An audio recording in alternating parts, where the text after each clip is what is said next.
그러니까 민주주의의 질적 측면을 본다고 하면 일본보다도 한국이 월등하게 낫거든요. 그러한 나라에서 민주주의가 확고히 되고 공고화되어져 있다는 나라에서 한 사람의 지도자에 의해서 민주주의가 후퇴할 수 있다, 퇴보할 수 있다라는 것을 우리가 목도를 했고, 이후 이게 그냥 가만히 놓아둔다고 해서 민주주의가 성장되어지고 이렇게 꽃을 피고 하는 그런 게 아니구나라는 것을 충분히 인식하는 그런 계기가 되었다라고 생각을 하고요. 네.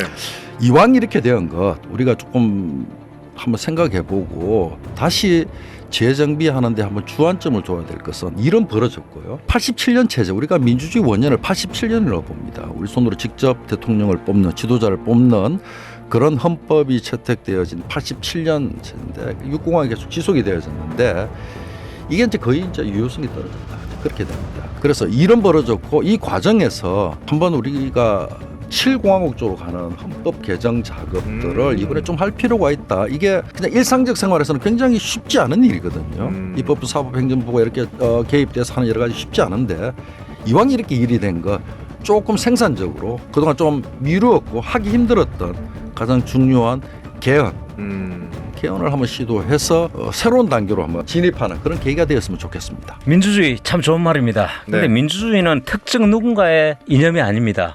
그래서 그걸 너무 이용을 하려고 해서는 안 되고요.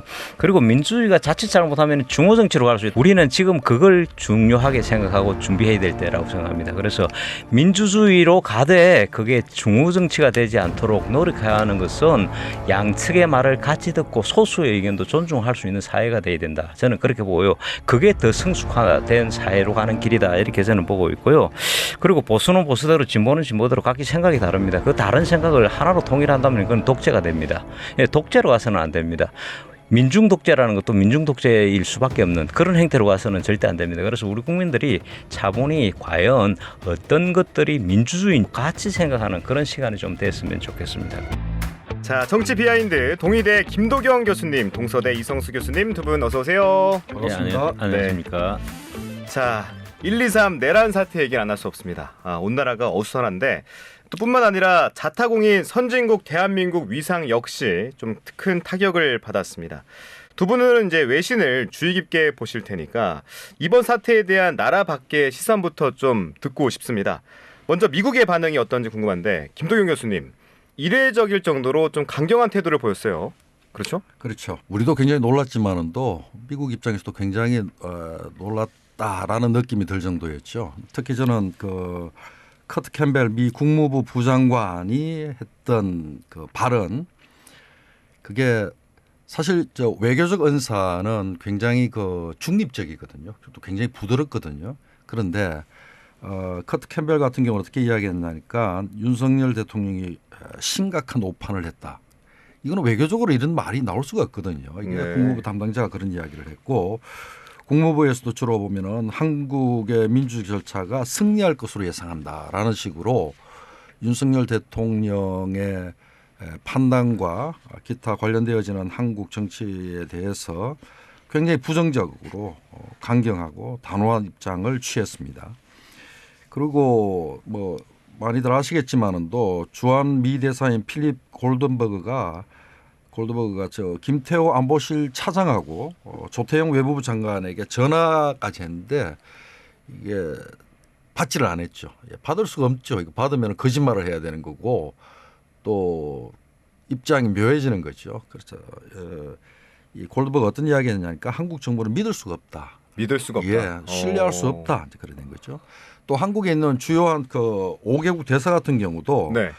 만약에 이렇게 계엄 사태가 지속된다면은 우리는 주요 정상회담에서 한국을 비토놓을 것이다.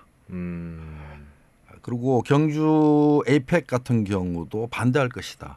그래서 이런 12.3 내란과 관련되어서 어떻게 보면은 미국을 위시한 주요 대부분 국가 다 전쟁이 벌어지고 있는 우크라이나나 러시아나 이스라엘 같은 경우도 한국을 관광 대상국에서 뺄 정도로 됐었으니까 신뢰적 문제도 컸고 외교적으로도 굉장히 큰 타격을 입고 이거는 명백하게 외교적으로도 중립적인 언사가 나오지 않고 강경하게 나올 수밖에 없는 그런 상황이었고 실질적으로 그렇게 되었습니다. 네, 이번에는 중동의 시선도 좀 궁금해지는데 이성수 교수님, 중동은 어떻습니까? 예, 중동에서는 뭐 아까 우리나라에 나와 있는 그런 외국인들 외국 그 대사처럼 그렇게 내놓지는 않았습니다. 단지 그래요? 알자지라라든지 예. 알아라비아 방송들도 제가 검증을 해봤습니다. 보니까 있는 그대로를 보도를 했습니다. 그냥 있는 비상계엄령이 선포되었다. 이게 가타부타라고는 이야기를 안 합니다.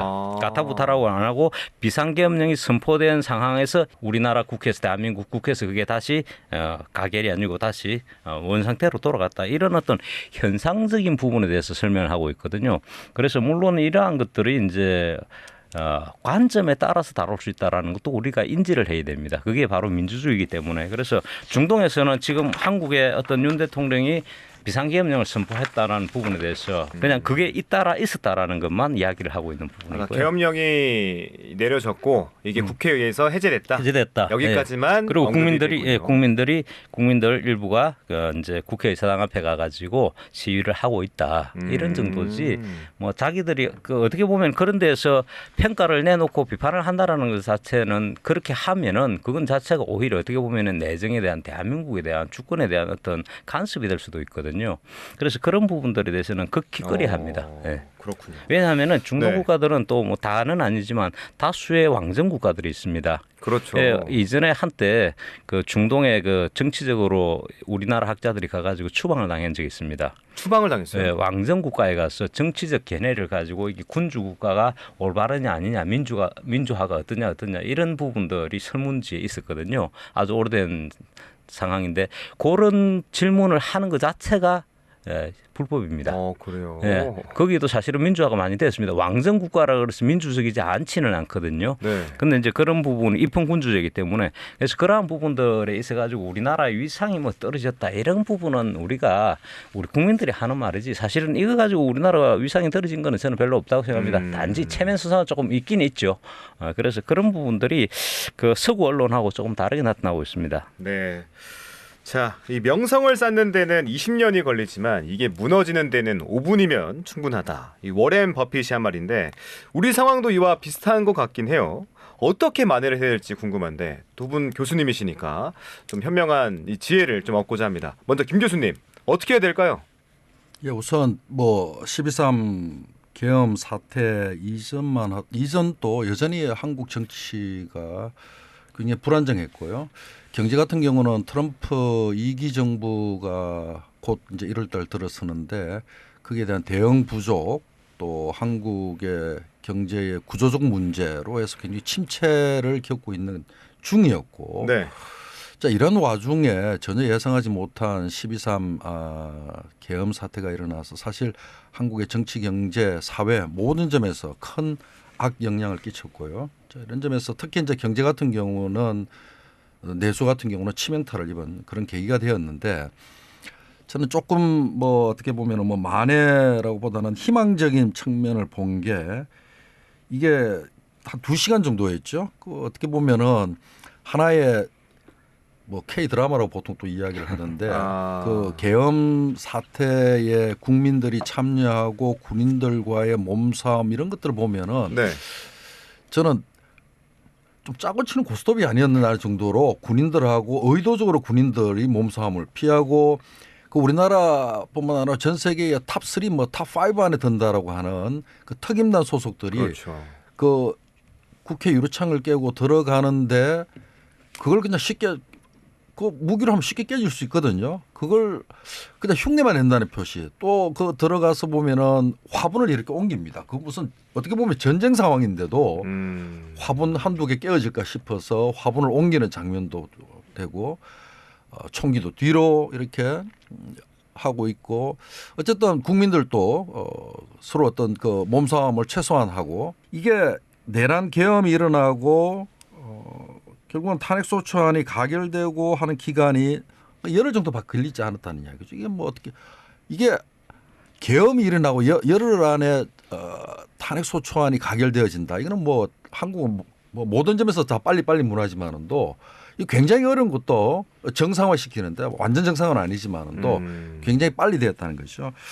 그래서 이게 보통 보면은 그 심리학에서도 쓰는 용어 같은데 탄성이라는 게 있지 않습니까? 이렇게 탄성. 물리학. 예. 또 다른 유사한 용어로 회복력 그렇게 하는데 우리도 인생이 개인적으로 살다 보면은 사실 성공보다는 실패를 훨씬 더 많이 경험하는 거죠. 그 실패 과정에서 또 실패한 이후에 다시 일어서는 힘, 다시 도전하는 힘, 이런 회복력. 그러니까 민주주의와 관련돼서 민주주의 현재까지 어쨌든 인류가 창안해낸 가장 그래도 믿을 만한 것이 민주주의 제도거든요.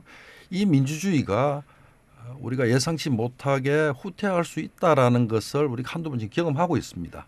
하고 있지만은도 굉장히 좀 희망적이고 대한민국의 민주주의의 어떤 그 가능성을 본 측면에서는 이번에 2030에 그동안 굉장히 정치에 관심 없다는 청들이 적극적으로 참여하고 예.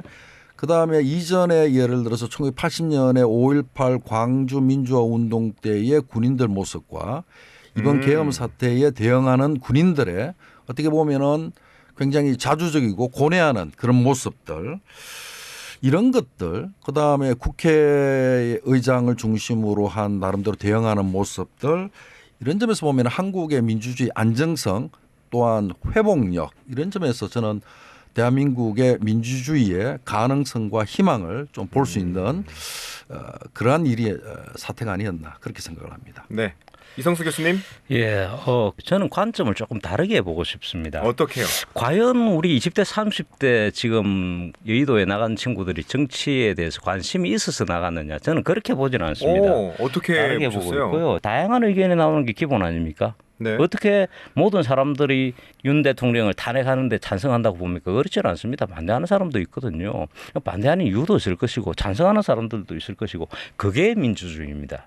민주주의가 일방적으로 호도되고 있다. 저는 그런 부분에서 우리 사회가 사실은 어떻게 보면은 네. 과거 이야기했듯이 좀 위험스러운 사회로 가고 있지 않느냐. 올리백이 이야기했듯이 위험 사회로 가고 있지 않느냐. 친구 아니면 적이 돼버리는 그런 상황이 되고 있습니다. 그래서 네. 저는 조금 더 깊은 고민이 필요한 시기다 이렇게 생각을 하고 있습니다. 네. 두 분의 이제 다른 관점을 좀 봤는데 딱 김동현 하나만 교수님. 네. 짧게만 언급 하나 하겠습니다. 이게 미디어상으로 보면 여러 가지 토론 이런 프로그램이 굉장히 많고 예.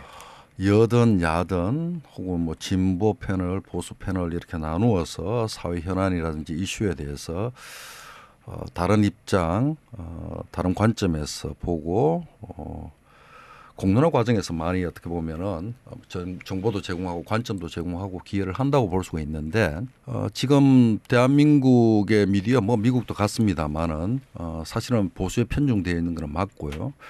여러 가지 프로그램에서 나름대로 기계적 중립을 위해서 보수, 진보 이렇게 숫자적으로는 하는데 다양한 이슈에 대해서 이야기할 때에 그 이슈 자체가 어떤 사회적 현안의 문제가 명확하게 아닌 것은 아니죠. 그걸 기계적으로 중립적 관점에서 그런 쪽도 충분히 생각할 수 있고 감안할 수 있고 그 관점에서 할 수 있다라고 이야기를 한다는 것은 좀 문제가 있다. 이번 12.3문 내란 같은 경우는 숨어서 한 것도 아니고 전 국민이 실중계로 그걸 다 봤다는 이야기죠.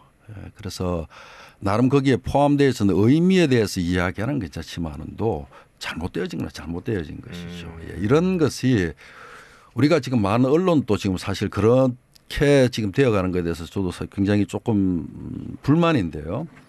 지금 이런 현안에 대해서 기계적 중립을 채택하고 그런 거에 대해서 발언하는 거에 대해서는 저는 동의하지 수가 없다. 그렇게 생각합니다. 거기서 그러면 그 기준이라는 것이 사실은 누가 정하는지를 우리가 잠시 생각을 해봐야 됩니다. 객관적인 관점에서 한 번씩은 객관화하는 것도 중요하다. 지금 재판으로 들어갔지 않습니까? 재판에서 판단이 나오고 민주주의도 중요하고 다 중요하지만 저는 법치주의도 상당히 중요하다고 생각합니다. 그러한 법치주의적인 관점에서 판단이 날 때까지는 그 판단이 잘 되든 잘못되든 그 법에 의해서 판단이 날 때까지는 함부로 그걸 내란죄라고 표현하는 것은 그건 사실은 지금 우리가 공식적으로 내란죄가 성립된 게 아닙니다. 신중하게 접근을 하고 이걸 합리적으로 판단을 해야 되는 것이지 국민의 감정에 의해서만 이게 옳다 그렇다라고 해가지고 몰아붙이는 것은 자칫 잘못하면은 아까 말씀드렸듯이 중후정치로 갈 수가 있다라는 것입니다. 일단 뭐 두 분의 시선 또 관점이 다르니까 방송을 듣고 있는 청취자분들께서도 두 분의 이 관점을 이렇게 생각하면 되겠다, 혹은 이렇게 생각해도 되지 않을까, 다양한 의견을 좀 내보내는 것 자체가 민주주의가 되지 않을까 가름하고요. 일단 뭐 미국 얘기부터 좀 진행해 보죠. 내달이면 이 트럼프 2기 행정부가 출범하는데 중요한 시기에 이 외교적 공백이 생기지 않을까 우려가 되기도 합니다. 한덕수 권한대행의 방미 얘기도 나오는데 트럼프 대통령 뭐 예정자지만 만나줄까, 혹은 또 이 코리아 패싱 우려가 현실화되는 건 아닐까, 굉장히 우려스럽습니다. 김 교수님 어떻게 생각하시는지요?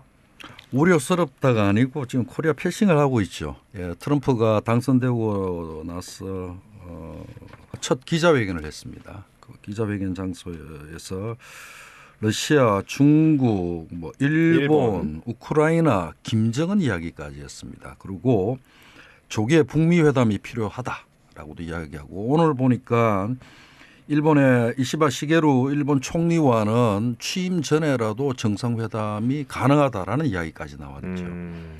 그러나 한국은 12.3 내란으로 현재 외교안보 컨트롤 타워가 공백 상태죠. 그러니까 당연히 패싱이 나오고 예. 대한민국이 미국에서 차지하는 비중이 무시할 그런 국가가 아니거든요. 네. 그런데 새로 취임하는 트럼프 입에서 전혀 한국 한반도에 대해서 이야기가 나오지 않았다라는 것은 코리아 패싱이 지금 현실화되어졌다. 현실화됐다. 굉장히 우려스럽다. 어. 이런 상황에 만약에 비상계엄과 이후에 지금 현재 탄핵 정국이 장기화된다라고 하면은 한국의 국익을 위해서 굉장히 우려스러운 현상들이 지속될 가능성이 높다. 그렇게 생각을 합니다. 김정은 위원장의 이름까지 거론된 상황에서 한국은 패싱이 됐다. 이성수 교수님. 저는 그렇게 보질 않습니다. 네. 지금 이걸 패싱이다 말이다 할 필요는 없고요. 차라리 진짜 지금 아직까지 트럼프 대통령이 취임한 것도 아닙니다. 제가 볼 때는 트럼프는 지금 지켜보고 있는 겁니다. 우리나라를. 예, 차기에 누가 권력을 가지게 될 것인가, 가지게 되는 그 사람에 대해서 이야기를 할 것이지, 아직 지금 이게 권력이 누구한테 갈지 알 수가 없거든요. 네. 예를 들어서 탄핵이 완전히 인용이 돼가지고 헌재에 의해서 그렇게 돼가지고 대선이 치러져가지고 민주당이든 국민의힘이든 누군가가 대통령이 됐을 때 이야기가 나오는 것이, 지금 그게 모든 게 불확실한 상황에서 섣불리 이야기를 할 수가 없는 거죠. 그거는 패싱이라고 볼 수 없는 것이고 신중론을 택하고 있다. 우리나라에 대한 표현을 지금은 할 수가 없는 겁니다. 그런 불확실성이 있는 사회에서 그걸 패싱이라고 한다면은 그건 잘못된 접근이라고 볼 수 있는 근데 거죠. 교수님, 그 트럼프 대통령 하면 되게 말이 많은 대통령으로 유명하지 않습니까? 말조심을 하고 있는 거죠. 한국에 대해서. 근데 일각에서는 트럼프 대통령이 만약에 집권기에 내란 사태가 벌어졌다면 미국의 대응도 달라졌을 거다, 이런 분석도 있던데 동의하십니까? 그렇지 않을걸요. 지금 수장이 없지 않습니까? 네. 그러니까 우리가 보통 이야기하는 외교안보의 컨트롤 타워가 공백이 되어지고, 뭐 어떤 분들은 그렇게 이야기하는데, 한미 동맹이면은 이런 계엄 같은 경우도 사전에 알려주고 하는데, 뭐 계엄하는데 무슨 상대 아무리 동맹 국가라고 하지만 그 계엄 우리 곧 할 거야 이렇게 알려주고 하지는 않거든요. 그러니까 그런 거는 말이 안 되는 거고.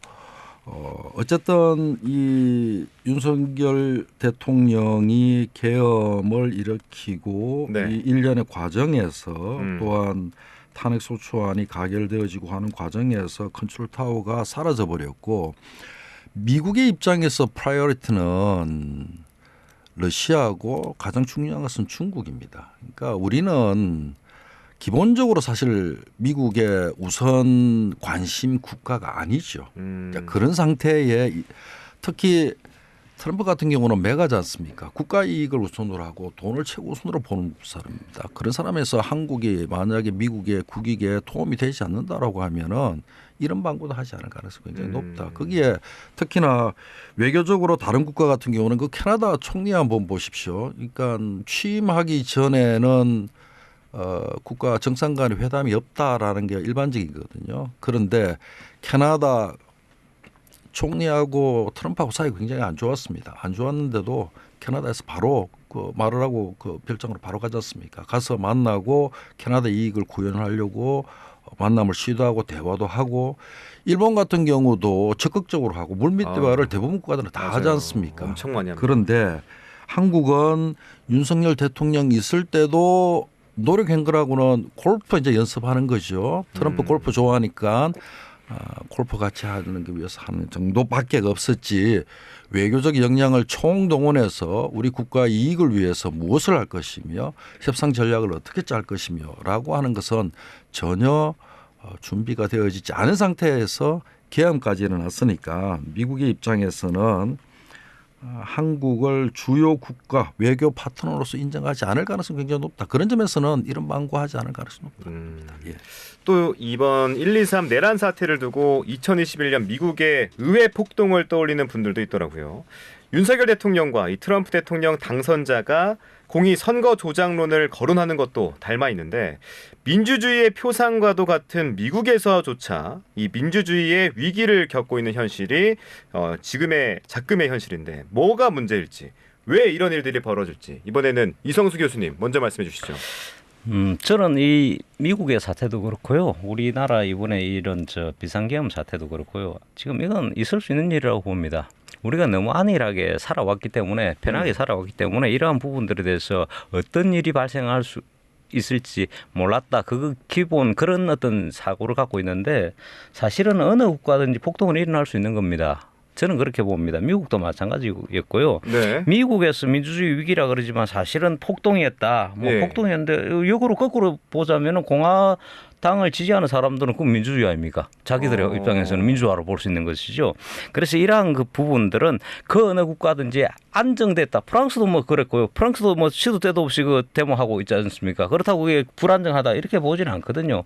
이러한 부분들은 시민들의 단지 과거와 같이 이데올로기가 공산주의와 민주주의 이데올로기가 부딪힐 때는 이러한 것들이 잠잠했는데 그러한 것들이 냉전 체제가 사라지고 나서는 다양한 국민들의 요구가 발현되고 있는 것이죠. 그러한 부분들은 자연스럽게 받아들일 수 있는 부분입니다. 폭동이라 그러지만 LA 폭동도 있었지 않습니까? 옛날에. 그건 이제 다른 문제이긴 하지만 그렇죠. 네, 그것도 사실 인종 문제 있죠. 네. 그래서 이러한 부분들은 어느 나라든지 발생할 수 있는 부분이고요. 또 하나는 이것 자체에 대해서 가지고 아까 뭐 미국과의 관계 골프 연습만 했다. 그건 지나친 표현이고요. 물론 골프 연습을 했다라는 부분은 비판을 받을 수는 있습니다만은 미국의 입장에서는 그 어느 때보다도 한미일 삼각 공조가 강화되었다라고 이야기를 하고 있는데 지금은 아무것도 한 게 없다라고 하면은 그건 잘못된 부분이고요. 지금 미국의 입장에서는 오히려 한미일 삼각 공조가 깨지지 않을까. 만약에 다음 정권이 민주당 정권이 된다면 그걸 오히려 우려를 하고 있었습니다. 그건 제가 직접 찾아본 거고요. 그러한 부분들이 미국에서 나오고 있는 부분이고 민주주의라는 것은 사실은 저는 그렇게 생각합니다. 다양한 의견이 존재하고 있는 거죠. 거기에서 네. 정답이 있을 수는 없습니다. 네. 그걸 가지고 이것은 정답이다라고 하는 순간 그것은 민주주의가 아닙니다. 그거야말로 독재로 가는 길이죠. 다양한 의견을 받아들일 수 있어야 된다 이렇게 봅니다. 전체적으로 세계가 그렇죠. 여러 가지 혼란이죠. 지금 기후 변화, 기후 위기, 생태계 뭐 해서 사실은 여러 어려움도 있지만은 또 전쟁이 있는 국가도 있고 그런데 지금 뭐 말씀하신 대로 한국과 미국을만 집중해서 지난 2021년 트럼프 중심으로 해서 그 의회 폭동이 일어난 것은 미국인들에게 큰 내상입니다. 그러니까 미국이 건국되고 나서 정말 전혀 없었던 일이 발생이 되었는데 그거와 관련되어진 인물이 다시 재선됐다는 이야기죠. 네. 이거는 네. 미국에 계신 분들도 미국 시민들도 큰 충격을 받았을 거고요. 그다음에 다른 세계 시민들도 어떻게 저런 사람이 대통령이 되었는가라는 관점에서 굉장히 큰 충격을 받았을 겁니다. 한국도 지금 윤석열 대통령이 관련되어진 것, 이 두 개 다 보면은 트럼프 같은 경우도 선거 조작론 이렇게 되었고요. 윤석열 대통령 같은 경우도 부정선거론 이렇게 나오는데 뭐 이거 워낙 뭐 많이 또 뉴스가 나오는데 저는 하나 짚고 싶은 게 네. 이 두 분들이 가지고 있는 공통점 중에 하나가 레거시 미디어에 대한 굉장히 큰 그 부정을 하고 있습니다. 그러니까 트럼프 같은 경우도 미국 뭐 ABC, MBC 뭐 저기 CNN 기자가 질문하면 답변도 하지 않지 않습니까? 예, 그냥 팍스라든지 자기가 있는 극우 라디오 방송, 유튜브, 뭐 SNS 뭐 이런 걸로 하거든요. 지금 윤석열 대통령 같은 경우도 극우 유튜버들이 꾸준하게 전파하던 부정선거론에 경도되어져 있는 것이 아니고 제가 봐서는 망상에 빠졌고요. 저 일반 국민과 다른 판타지에 들어가 있는 상태이죠. 그러니까 그런 상태에서 정보라는 것도 선택적 정보에 노출돼서 굉장히 저는 편향적인 말도 좀 쓰기 싫은데요. 완벽하게 망상 세계에 들어가 있다고 저는 그렇게 생각을 합니다. 자, 이런 것들이 트럼프하고 윤석열이 가지고 있는 미디어에 대한 어떤 그 자세, 그다음 대응인데 또 여기서 하나의 차이점은 있습니다. 어떤 차이점이요? 트럼프는 그것을 수단으로 이용하는 거예요. 트럼프가 바보가 아닌 것이죠. 그러니까 미국의 미디어 지형이 한국과 달리 진보가 훨씬 많습니다. 그러니까 보수가 굉장히 조금 약하죠. 그러니까 다른 수단으로서 SNS라든지 기타 팍스라든지 뭐 이런 걸로 대하면서 했고 자기가 나름대로 이야기하는 선거 조작론 이것을 자기가 적극적으로 하나의 발화로서 선전용으로서 했지 그 사람이 그처럼 믿었다고 생각을 안 해요. 어떤 이익을 위한 수단의 방편으로서 했다는 이야기죠. 그런데 우리나라의 윤석열 대통령은 실질적인 믿음을 가지고 있다는 이야기고 이게 왜 대통령실에 틀림없이 우리나라 신문들이 아침에 다 올 거거든요. 그럼요. 그러면은 좋습니다. 경향이나 한겨레까지 보시라까지 요구를 하는데 최소한 조중동 신문만 보더라도 어떻게 부정선거론 우리나라의 중앙선거관리위원회는 선거관리 시스템이 세계에서 가장 뛰어나다고 이야기하고 다른 나라에서 우리나라에 창원까지 오고 배워가고 있거든요. 근데 이것을 하나의 명분으로 해서 계엄령을 한다. 이거는 만약에 연극을 쓰는 사람이면 연출자 관점이면 이거는 빵점입니다. 이걸로 가지고 연극이든 영화를 만든다. 그 영화 보시겠습니까? 이게 현실성이 있을까요? 그런데 그걸 믿어요. 그리고 그런 것들을 저는 더 이상 이야기하고 싶지는 않는데 이거를 네. 예, 그렇습니다. 망상입니다. 이거 조심해야 됩니다. 예. 그 부분에 대해서도 제가 간단하게 말씀을 드리면은 저도 그렇다라고 생각은 하지는 않습니다. 선거 부정이 쉽게 일어났을까 여기에 대해서는 부정적인데 그렇다 그러면은 제일 좋은 거는요 뒤집어 놓으면 됩니다. 선관위는 그 자료를 내놓고 가지고 이게 부정선거가 아니었다라는 것을 보여주면 됩니다. 아무리 헌법기관이라도 감사원도 다 감사를 받고 다 감사를 다 받았습니다. 유일하게 선관위만 감사를 거부했습니다. 강력하게 거부했고요. 자, 근데 그러면은 이걸 믿는다고 칩시다. 그러면은 이 사람들은 아주 정당할 수도 있어요. 근데 반면에 역으로 봤을 때 그러면은 거기에서 자녀 채용 부정은 뭐냐? 자녀 채용 부정이 있었지 않습니까? 그러면 그렇게 깨끗하다고 이야기하는데 왜 자녀는 부정 채용을 하고 의혹을 그렇게 많이 해가지고 결국 사법 처리까지 받았는데 그 정도로 깨끗한 기관이 그러면은 불법 채용이 그러면은 만연했다라는 것 자체는 그거는 이율배반적이죠. 선거관리위원회에서 이거는 재판 결과가 다 나왔습니다. 나오고 그러면 이런 설명이 돼야 됩니다. 윤석열은 왜 대통령이 당선되었고 당선 이후에 총선과 지방선거 다 압승을 했는데 이게 자기 부정이죠. 자기 승리한 걸 어떻게 설명해야 됩니까? 그 부분도 이제 이런 부분을 또 생각을 한번 해봐야 됩니다. 자, 그렇다. 그러면은 그것도 부정일 수도 있습니다. 자, 그렇기 때문에 까다라는 겁니다. 만약에 윤석열 대통령까지 부정으로 당선됐다면 그거는 부정으로 처리해야 되죠. 그렇기 때문에 까면 되는 겁니다.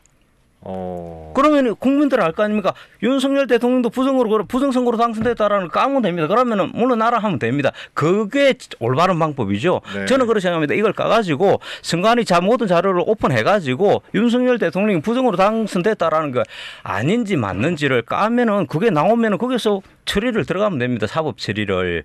저는 그래서 가장 중요한 것 중에 하나는 국민들의 알 권리를 이야기하는데 국민들의 알 권리를 아예 닫아놓고 그건 아니다라고 하는 건 잘못했다.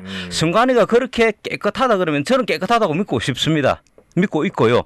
그럴수록 저도 그렇습니다만 개인적인 게 나에 대해서 의문을 가진다. 오픈 다 해버립니다. 자, 봐라. 그걸 해란 말입니다. 그게 감사고 그게 국민들을 안심시킬 수 있는 것이고 오해를 안 살 수 있는 겁니다. 심지어 김두관도 뭐라 그랬습니까? 양산에서 부정선거가 있었다라고 이야기했습니다. 민주당에서. 그러면 오픈해야죠. 그거 왜 오픈을 안 하는지 하는 거죠. 자료를. 자료를 오픈해가지고 윤석열 대통령까지 부정선거에 연루돼 있다 그러면 대통령직 물러나야죠. 그건 당연한 겁니다. 네. 그리고 지방선거가 국민의힘이 이겼다 그래서 그게 그러면 그거 다 인정해라. 그러니까 그거 까봐야죠. 그것도 부정선거 있을 수 있었지 않습니까? 네. 있을 가능성이 있었겠죠. 그렇다 보면은. 알겠습니다. 그래서 부정선거라는 것 자체가 있었다라고 보지는 않지만 적어도 선관위가 그렇게 헌법기관임을 내세워가지고 손끝 하나 못 만지게 한다라는 것은 잘못됐다. 그럴수록 오히려 국민들에게 알 권리를 줘가지고 오픈을 하는 것이 맞는 것이죠. 그게 알겠습니다. 정당한 방법입니다.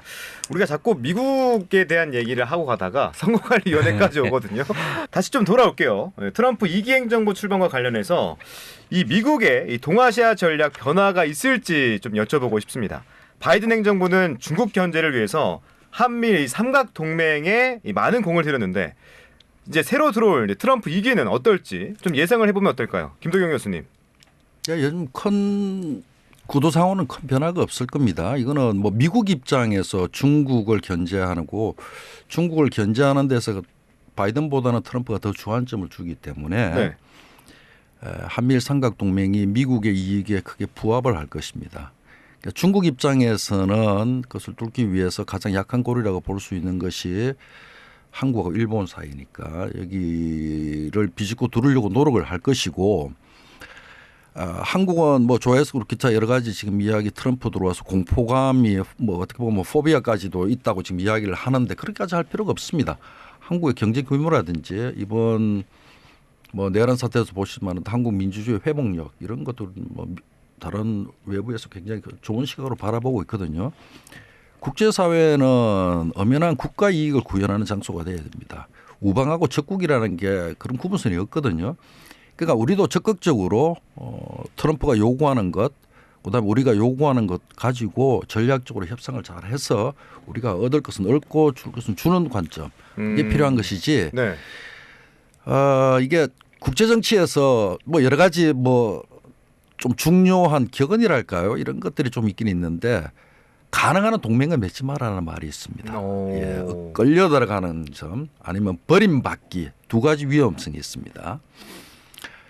우리가 어떤 하나의 조직에서 어떤 사람과 굉장히 좋은 관계가 있던 동맹인 거죠. 근데 사람이 살다 보면은 서로가 사이가 틀어질 수도 있고 기타 여러 가지가 있는데 그렇죠. 그 사이에서 한 사람이 특히 힘이 더 강하다라고 하면은 힘이 약한 사람 입장에서는 상황이 이렇게 됐는데 저 사람이 나하고 친구 안 할까?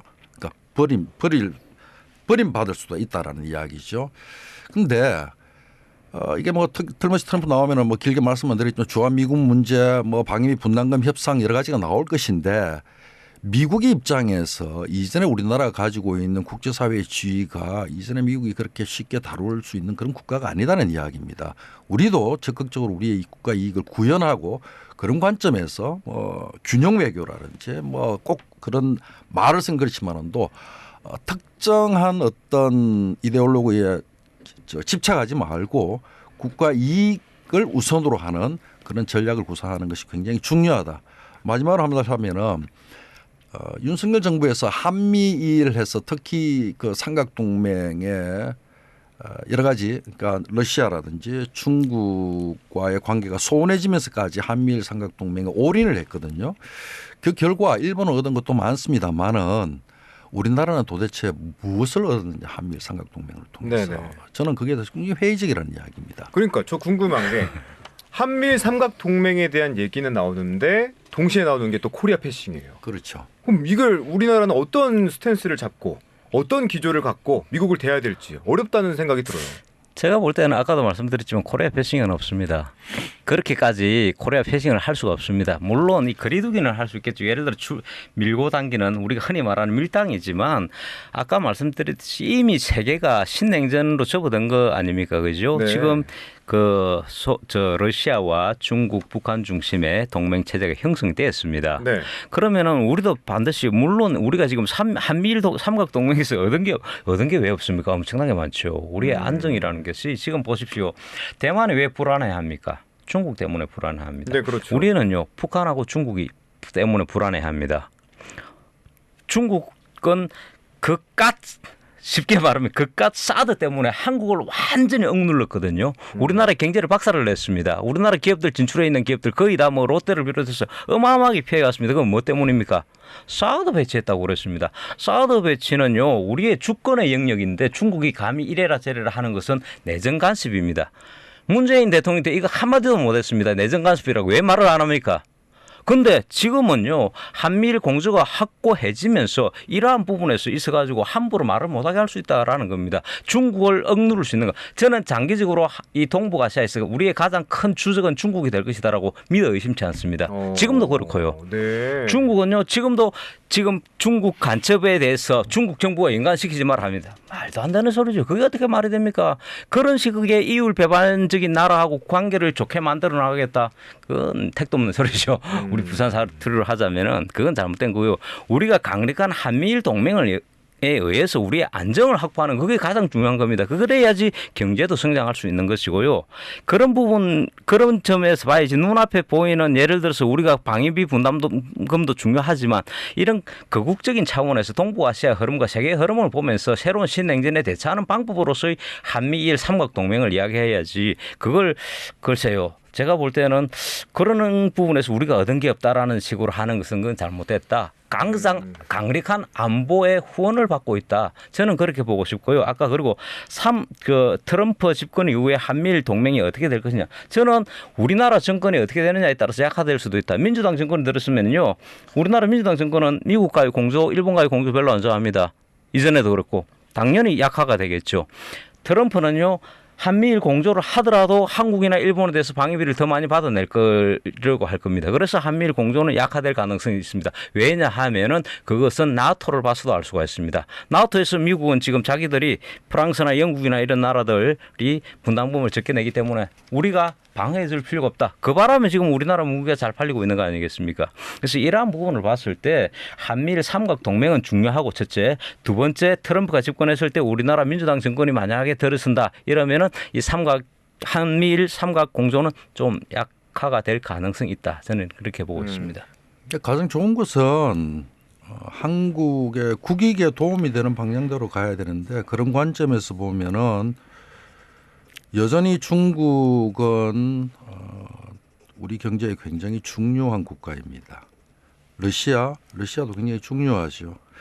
근데 미국도 중요하지만도 무엇을 하기 위해서 무엇과 단절한다라는 것은 굉장히 좋지 않은 겁니다. 지금 뭐 여러 가지 언급하기는 좀 그런데 바이든 정부 때 IRA 해서 인플레이션 감축법이라든지 기타 여러 가지에서 우리나라 삼성, 현대, LG 큰 기업들이 미국에 대규모 투자를 했거든요. 그럴 때는 미국의 약속이고 미국은 미국의 이익이 부합되는 거죠. 일자리 창출이라든지 기타 여러 가지에 도움이 되게 돼서 하는데 그렇게 해서 만약에 그 정도의 규모의 투자를 우리나라 국내에 했다면은 굉장히 많은 일자리들이 창출되었을 겁니다. 그런데 어쨌든 그럼 이익적 관점에서 가니까 미국의 여러 가지 뭐 반도체 공장 그다음에 뭐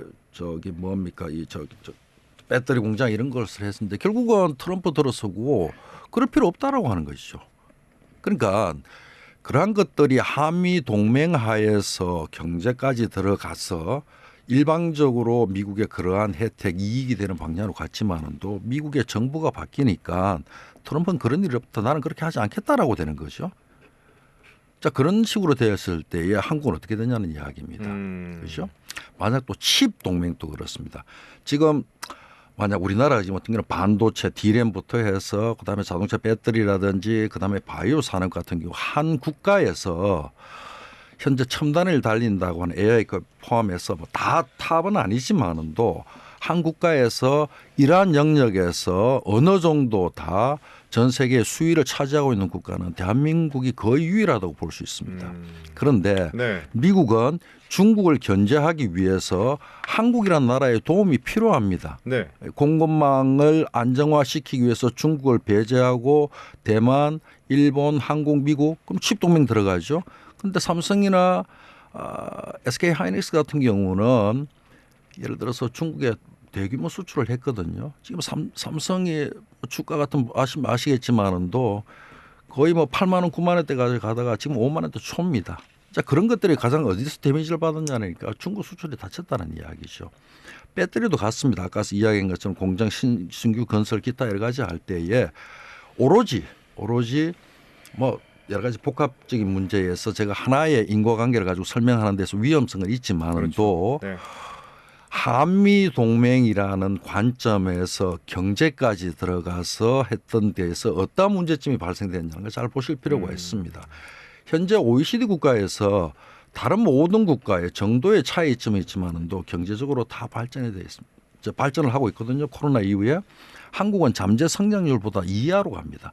1%대 경제 성장률은 윤석열 정부에서 딱 2번 나왔습니다. 이전에 금융위기라든지 코로나 때 빼고는 우리나라 역사상 없던 일들이 지금 벌어지고 있다는 이야기입니다. 그게 한미일 삼각동맹이라고 제가 이야기는 하지 않지만도 오로지 모든 것들을 한미일 삼각동맹을 켜서 경제까지 거기에 들어가게 해서 하는 것은 굉장히 심각한 문제점이 있다 그렇게 생각합니다. 네. 이번에는 중동으로 좀 옮기겠습니다. 예. 네, 이성수 교수님. 예. 중동 정세 역시 상당히 유의있게 봐야 하는데 최근 이 가자지구 휴전 협상이 급물살을 타는 것 같습니다. 상황 좀 짚어주시죠. 예, 그 말씀을 드리기 전에 제가 한마디만 조금 해도 되겠는지 어떤 모르겠지만 우리나라 CEO들이 예. 이게 안 되는데 과연 들어갈까요? 아까 중국에서 전에. 우리나라 삼성이라든지 LG라든지 왜 전부 다 빼와가지고 인도나 베트남으로 옮겼는지를 생각을 해봐야 됩니다. 그래서 그러한 부분을 가지고 어떤 미국 중심이다. 우리나라 기업들이 손해볼 걸 뻔해하면서 미국에 들어갔을까요? 기업 CEO들이 그렇게 멍청할까요? 그렇지는 않습니다. 그래서 이러한 부분들은 조금 생각을 해봐야 된다고 보고요. 거기 오늘 제가 이제 하나만 더 할게요. 네, 좋아요. 그 부산 저기 국제시장에 네. 우리나라 5대 기업들 데리고 와서 그 떡볶이 먹는 장면 있었죠. 나오지 않습니까? 네. 삼성의 이재명부터 이재명은 잘못하면은 잘 보여야 되겠죠. 잘못하면은 지금 여러 가지 그 삼성물산하고 옛날 문제된 게 있기 때문에 지금 재판 받고 있는 상황이죠. 지난 부산 엑스포였습니까? 엑스포랍니까? 그 파리 회담할 때 총수들 다 몇 번 데려갔죠. 있었지만 총수들 다 하고 네. 폭탄주 한 번도 아니고 몇 번 마셨죠. 그 나오면서 엘리베이터 타고 나오면서 SK 회장 표주 말입니까? 이 구토 구토. 해가지고 거기 엉망으로 만들어가지고 거기 있는 그 일하는 사람들이 이거 어떻게 생각하십니까? 한 나라의 수장이 5대 기업들 그렇게 바쁜 사람들을 코를 끼워가지고 떡볶이나 먹고 폭탄주나 마시고 오바이트란 말이 더 좀 저거한데 좀 살아있는 말인데 그렇게 했다. 예? 그래서 미국에 투자한 것도 저는 정치가 개입했다. 개입했는 개연성이 충분히 있다. 그렇게 생각합니다. 네, 더 이상 저는 네. 발언하지 않고 네. 그렇게 생각합니다. 좋습니다. 5대 기업, 30대 기업들 총수 불러가지고 청와대에서 파티한 거는 문재인 대통령도 마찬가지였습니다. 예. 그래놓고 나중에 삼성 이재용 잡아놨고요. 자, 어쨌든 간에 그런 부분들은 다 이야기를 하면 끝도 자취하고. 한도 끝도 없고요. 예. 지금 이스라엘 중동 이야기를 지금 이야기를 하신 것 같은데 지금은 협상한다, 뭐 협상이 성사됐다 그러는데 그것도 관점이 저는 다릅니다. 이게 지금 뭐 협상이 아니고요. 이게 뭐 중재가 아니고요. 뭐 하마스가 일방적인 겁니까? 손다른 겁니다. 예. 아. 그걸 중재를 하면 안 되고 지금 이스라엘 가자 지금 이때까지 하마스가 이스라엘군이 가자 주둔하는 것을 무조건 빼라라고 이야기했거든요. 근데 지금 더 이상 힘이 없습니다. 하마스가. 그래서 지금 뭐냐면 이스라엘의 가자 중요 지역에 라파 검문소까지 다 있기로 하고 협상을 하는 겁니다. 그러니까 지금 이스라엘은 물러나는 게 아닙니다. 그러니까 거의 베끼 드는 거나 마찬가지입니다. 거기다가 골란 고원 같은 경우에도 아주 골란 하이츠라 그러는데 아주 중요한 지역이거든요. 식수도 나오고 전략적으로 보면은 다 보이는 데입니다. 그 주변 지역이. 그 지역도 지금 이스라엘 군이 다 들어갔습니다. 더 이상 없습니다. 근데 그 이스라엘군을 안 뺍니다. 이스라엘 입장에서는. 네타냐후는 안 빼고 그러니까 결국은 궁지에 몰릴 때까지 몰려가지고 이스라엘의 요구 조건을 다 받아들이면서 더 이상 희생당하기 싫으니까 협상에 응하는 것이죠. 그게 정상적인 협상이 아니고 말은 협상이지만 쉽게 말하면 두 손 두 발 다 들은 겁니다. 네. 이스라엘의 그 강력한 학살로 인해 가지고 우리가 그걸 정확히 알아야 됩니다. 협상은요 그렇게 되는 게 아니고 만약에 하마스가 어느 정도 뺀다 그러면 이스라엘도 빼는 게 맞거든요. 그런데 이스라엘은 가자 주둔 허용하기로 하고 다 라파 검문소도 있고 다 뭐 필라델피 해랑이라고 하는 데도 있습니다. 거기에도 다 이스라엘군이 있기로 하고 지금 협상을 하고 있기 때문에 국제적으로는 협상이라고 하지만 이건 뭐다 평화 협상이 아니고 이스라엘의 강력한 무력 앞에 무릎을 꿇은 거나 마찬가지입니다. 그러면 앞으로 중동 정세는 어떻게 전망하십니까? 지금 당분간은 이스라엘이 이렇게 거의 초토화를 시켜버렸거든요. 네. 초토화를 시키기 때문에 하마스 입장에서는 시간을 벌어야 되겠죠. 조직을 재정비할 시간이 그게 1달이 걸릴지 1년이 걸릴지 알 수가 없습니다. 평화 협상은 과거에도 수없이 있었습니다. 오슬로 협상도 있었고요. 종이 쪼가리에 불과했다라고 이야기했거든요. 다 사라졌습니다. 그래서 하마스가 다시 조금 더 재건이 될 가능성이 있느냐 없느냐인데 그게 시간이 좀 저는 많이 걸릴 거라고 봅니다. 너무 초토화를 시켜놔가지고. 그리고 레바논 남부 헤즈볼라도 마찬가지 지금 초토화를 시켜놨습니다. 레바논 경제는 완전히 뭐 한국 폭발 사건이 이후로 엉망이 돼버렸거든요. 거기다 헤즈볼라 거주지까지 완전히 지금 폭탄을 퍼붓기 때문에 이제 헤즈볼라든 하마스든 이스라엘에 대항할 수 있는 무력이 거의 희박해져 버렸다. 그렇게 보면은 정확할 겁니다. 네. 알겠습니다. 뭐 중동 정세는 앞으로도 쭉 팔로우 해보고요. 다시 대한민국으로 돌아와서 이번 12.3 내란 사태 뭐 두 분의 관점이 조금 달랐는데 뭐 우리 국민들이 상처를 입은 부분도 분명히 있는 것 같습니다. 대통령이 자기 손으로 코리아 피크를 앞당겼다. 또 국군이 정점을 찍고 이제 내리막을 찍는 거 아니냐. 이런 비관적인 전망을 하는 분들도 있던데 두 분은 어떻게 보시는지 우리의 미래 어떻게 전망하시는지 마지막으로 여쭙고 마무리하겠습니다. 김동경 교수님. 예, 민주주의를 평가하는 여러 가지 지수가 있는데 지표가 있는데요. 그중에 하나가 수직적, 수평적 정권 교체가 두세 번 일어나면 그 나라는 굉장히 민주적으로 안정되어졌다 합니다. 이게 조사하는 기관 따라 좀 차이가 좀 있지만은도 한국 같은 경우는 거의 탑으로 들어가 있습니다. 그러니까 민주주의 지수에서 보면은 굉장히 민주적인 국가, 정권에 따라 좀 차이는 있지만은도 어떤 때는 미국과 독일보다도 더 뛰어나다라고 하고요. 특히 동아시아, 아시아 국가로 제한해서 본다고 하면은 한국과 비교될 나라가 거의 없습니다. 그러니까 민주주의의 질적 측면을 본다고 하면 일본보다도 한국이 월등하게 낫거든요. 자, 그러한 나라에서 민주주의가 확고히 되고 공고화되어져 있다는 나라에서 한 사람의 지도자에 의해서 민주주의가 후퇴할 수 있다, 퇴보할 수 있다라는 것을 우리가 목도를 했고 이후 이게 그냥 가만히 놓아둔다고 해서 민주주의가 성장되어지고 이렇게 꽃을 피고 하는 그런 게 아니구나라는 것을 충분히 인식하는 그런 계기가 되었다라고 생각을 하고요. 네. 이왕 이렇게 된 것 우리가 조금 한번 생각해보고 다시 재정비하는 데 한번 주안점을 둬야 될 것은 이런 벌어졌고요. 87년 체제 우리가 민주주의 원년을 87년이라고 봅니다. 우리 손으로 직접 대통령을 뽑는 지도자를 뽑는 그런 헌법이 채택되어진 87년 체제인데 육공화가 계속 지속이 되어졌는데 이게 이제 거의 이제 유효성이 떨어졌다. 그렇게 됩니다. 그래서 선거라든지 정치, 뭐 통치 구조 또 기본법 관련되어서 여러 가지가 그동안 준비가 많이 되어져 있거든요. 그래서 이런 벌어졌고 이 과정에서 한번 우리가 7공화국 쪽으로 가는 헌법 개정 작업들을 이번에 좀 할 필요가 있다. 이게 그냥 일상적 생활에서는 굉장히 쉽지 않은 일이거든요. 입법부, 사법, 행정부가 이렇게 개입돼서 하는 여러 가지 쉽지 않은데 이왕 이렇게 일이 된 거 조금 생산적으로 그동안 좀 미루었고 하기 힘들었던 가장 중요한 개헌, 개헌을 한번 시도해서 새로운 단계로 한번 진입하는 그런 계기가 되었으면 좋겠습니다. 네, 이성수 교수님. 예. 민주주의 참 좋은 말입니다. 그런데 네. 민주주의는 특정 누군가의 이념이 아닙니다. 그래서 그걸 너무 이용을 하려고 해서는 안 되고요. 그리고 민주주의가 자칫 잘못하면 중호 정치로 갈 수 있다. 아까도 제가 말씀드렸지만 우리는 지금 그걸 중요하게 생각하고 준비해야 될 때라고 생각합니다. 그래서 민주주의로 가되 그게 중호 정치가 되지 않도록 노력해야 하는 것은 양측의 말을 같이 듣고 소수의 의견도 존중할 수 있는 사회가 돼야 된다. 저는 그렇게 보고요. 그게 더 성숙화된 사회로 가는 길이다. 이렇게 저는 보고 있고요.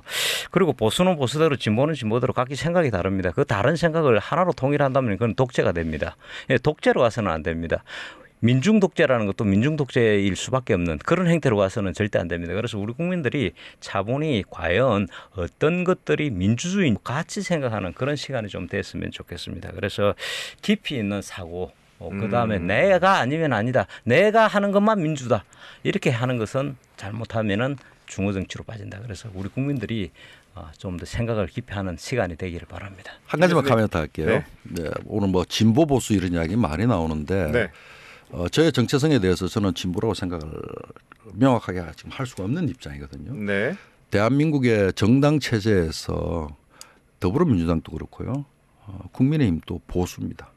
우리가 일반적으로 하는 그 분류 기법에 따르면은 우리나라에서 진보적인 정당이라고 보면 이전에 정의당 지금도 있지만 네. 그다음 지금 진보당 뭐 사회당 지금 정확히 뭐 강령을 제가 모르겠지만 그 정도. 그래서 우리나라에는 진보적인 정당이 없습니다. 그러니까 좌파정당이죠.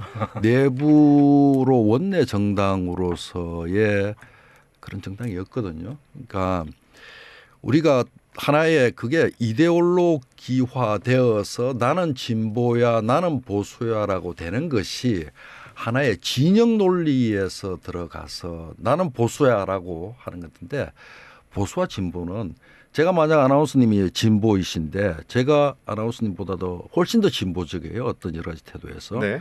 그러면은 우리 세계에서는 아나운서님은 보수가 보수입니다. 되는 거죠. 이거는 상대적인 거군요. 상대적 개념입니다. 네. 예.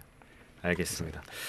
사실 이제 2024년이 정치 비하인드 오늘 마지막 방송인데 마지막 방송인 만큼 이 뜨거운 토론이 있지 않았나라는 생각이 들고 진보 보수 이런 개념에 대해서도 우리가 내년에 한번 특집처럼 해가지고 좀 교수님들과 얘기 나누면 좋겠다라는 생각이 듭니다.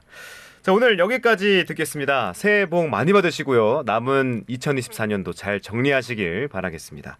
지금까지 정치 비하인드 동서대 이성수 교수님, 동의대 김도경 교수님 두 분과 함께했습니다. 두 분 오늘 말씀 고맙습니다. 네, 새해 복 많이 받으십시오.